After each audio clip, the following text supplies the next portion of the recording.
បងអែមធ្វើពីម្សៅជ្រែរបស់ខ្មែរយើងមួយនេះសឹងថាបាត់បង់អស់ហើយប៉ុន្តែកាលពីមុនគឺសាមញ្ញទេដាក់តែជាមួយទឹកដោះគោខាប់អូឆ្ងាញ់យកទៅណាមអស់ហើយសម្រាប់ហាងប៉ាអែមដែលនៅប្រើម្សៅជ្រែយកមកធ្វើគឺនៅសល់តិចតើតែហាងជើងចាស់ដូចហាងប៉ាអែមមកអាកាំងផ្សារដេប៉ូនេះអញ្ចឹងប៉ាអែមរបស់គាត់គឺសម្បូរបែបអូទំនងមែនតើទាំងវិធីធ្វើទាំងអីគឺសចាំងថាជាជើងចាស់មានជំនាញនៅក្នុងការធ្វើប៉ាអែមហើយហាងរបស់គាត់នេះគឺអ្នកញ៉ាំមិនដែលខកចិត្តទេនឹងរសជាតិដូចប៉ាអែមម្សៅជ្រែអីរបស់គាត់នេះហើយហាងប៉ាអែមកុំភ្លេចប្រើទឹកដោះគោ Best Cow ទាំងអស់គ្នាណាពុកម៉ែបងប្អូនទឹកដោះគោផលិតនៅរោងចក្រខ្មែរហើយមានរង្វាន់ទៀតកុំភ្លេចបកមើលឈ្នះលុយសុទ្ធសរុប20លានរៀលអូមិនធម្មតាទេ Commander អីហ្នឹងរោងចក្រធំណានិយាយទៅទាំង Commander ទាំង Best Cow រោងចក្រអង្គរមៀលផលិតមានស្តង់ដារខ្ពស់ណាស់អញ្ចឹងពេលដែលយើងប្រើទឹកដោះគោនៅក្នុងស្រុកផលិតនៅក្នុងស្រុកជួយការងារសេដ្ឋកិច្ចជាតិយើងបានច្រើនដូចជាក់ស្ដែងហាងប៉ាអែមរបស់គាត់នៅផ្សារដេប៉ូអញ្ចឹងគាត់ប្រើទឹកដោះគោរបស់ខ្មែរយើងទឹកដោះគោ Best Cow ហ្នឹង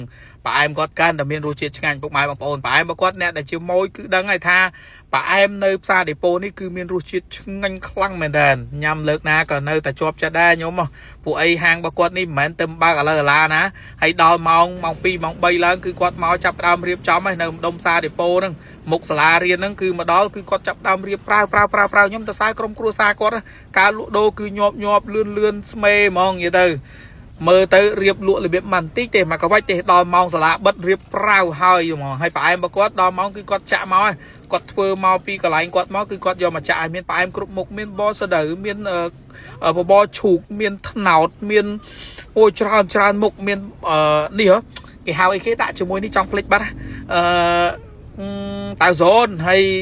លោតស្វិតលោតអង្គលោតអីហ្នឹងគឺគាត់មានមកចប់ប៉ាអែមរបស់គាត់គឺគាត់ឆ្ងាញ់ជាមួយនឹងទឹកដោះគោជាមួយនឹងខ្ទិះដូងអីរបស់គាត់ហ្នឹងគឺដាក់មកចូលជាតិគ្នាមែនតើហើយគាត់មុននឹងប្រើគឺគាត់គិតណាទឹកដោះគោក៏គាត់ត្រូវរើសមែនតើប៉ាអែមគាត់ដាក់មកគឺបង្កើនរសជាតិអញ្ចឹងសម្រាប់ពុកម៉ែបងប្អូនដែលជាអាជីវករលក់ដូរប៉ាអែមលក់ដូរអីកុំភ្លេចនឹកឃើញប្រើដល់ទឹកដោះគោ Best Cow ទឹកដោះគោ Commander អីហ្នឹងគឺសិតតែត្រូវហើយជាមួយនឹងមុខរបររបស់ពុកម៉ែបងប្អូនទឹកក្លុកទឹកអីហ្នឹងគឺត្រូវម៉ាច់ហើយព្រោះកន្លែងគាត់ស្អីក៏មានលក់ដែរនិយាយទៅមិនមែនតែប៉ាអែមទេគឺគាត់មានមកចប់មកអាកាំងគឺគាត់ព្យាយាមប្រើផលិតផលនៅក្នុងស្រុកប៉ាអែមរបស់គាត់គឺសម្បូរបែបមុខអីក៏មាននិយាយទៅសឹងថា20 30 40មុខប៉ាអែមគាត់ច្រើនណាស់រៀបរាប់មិនអស់ទេប៉ុន្តែទំនងនិយាយទៅឃើញប៉ាអែមគាត់លើកណាក៏គួរឲ្យចង់ញ៉ាំដែរដោយអាពពួកចាប់លៀងពពួកអីប៉ាអែមចម្រោះមុខអីនេះអូអ្នកដែលចូលចិត្តគឺចូលចិត្តយកតែមែនតើដោយបបរចដៅបបរអីនេះសិតតែប៉ាអែមឆ្ងាញ់ហើយដែលគាត់ជំនាញណាជាពិសេសគឺទឹកខ្ទិះនឹងហើយអាប៉ាអែមមានអាប្រភេទជាមួយនឹងតរ៉េនអីនេះសង់ខ្យាតរ៉េនសង់ខ្យាអីស្រោចពីលើហ្នឹងគឺឆ្ងាញ់មែនតើប៉ាអែមរបស់គាត់ហើយគាត់ក៏ភាគច្រើនប៉ាអែមខ្លះមួយចំនួនគឺគាត់ប្រើម្សៅជ្រែដែលពុកម៉ែបងប្អូនអត់សូវដឹងទេភាគច្រើនជាទូទៅមានតែចាស់ជំនាន់មុនទេបើគាត់ស្គាល់ម្សៅជ្រែហ្នឹងបើក្មេងៗជំនាន់ក្រោយចង់ភ្លេចអស់ហើយអត់ស្គាល់ម្សៅជ្រែហ្នឹងធ្វើពីអីផងម្សៅជ្រែគឺធ្វើចេញពីដើមជ្រែដែលដើមហ្នឹងស្តៀងដើមត្នោតអញ្ចឹងណាហើយប៉ាអែមគឺតតែជើងចាស់ដូចមកអាកាំងអញ្ចឹងមិនគេស្គាល់ច្បាស់ណាដោយកន្លែងគាត់អញ្ចឹងគឺប៉ាអែមមកលក់មិនតិចឆ្នាំទេប៉ាអែមគាត់លក់មកយូរឆ្នាំហើយគាត់តែឃើញការដួសការដាក់របស់គាត់យ៉ាងទំនងបែបនេះគឺពុកម៉ែបងប្អូនច្បាស់ជាដឹងហើយថាម៉ួយគាត់មិនតិចទេជំនាញប៉ិនប្រសពក្នុងការលក់ដូរហើយការជ្រើសរើសទឹកដោះគោដូចខ្ញុំនិយាយចឹងគឺគាត់ចម្រាញ់ណាស់យកទឹកដោះគោដែលដាក់មកគឺត្រូវហើយគាត់មានក្រៅតែពីប៉ាអែមគឺពុកម៉ែបងប្អូនមានតាំងពីប្រភេទនំបញ្ចុកមានបបរមានពងទាកូនមានស្អីនំប៉័ងមានអីច្រើននៅកន្លែងគាត់មានច្រើនណាស់រៀបរាប់ផ្សឹងតែមិនអស់នំបញ្ចុកវិញគឺថាទំនងខ្លាំងនំបញ្ចុករបស់គាត់គឺមានសឡការីសឡខ្មែរសឡស្អីណាំយ៉ាសឡស្អីបើគាត់ហៅការីត្រីបើគាត់ក៏អត់ចង់ហៅណាំយ៉ាទេកុំឲ្យច្រឡំអញ្ញាហៅការីត្រីជាមួយនឹងសឡ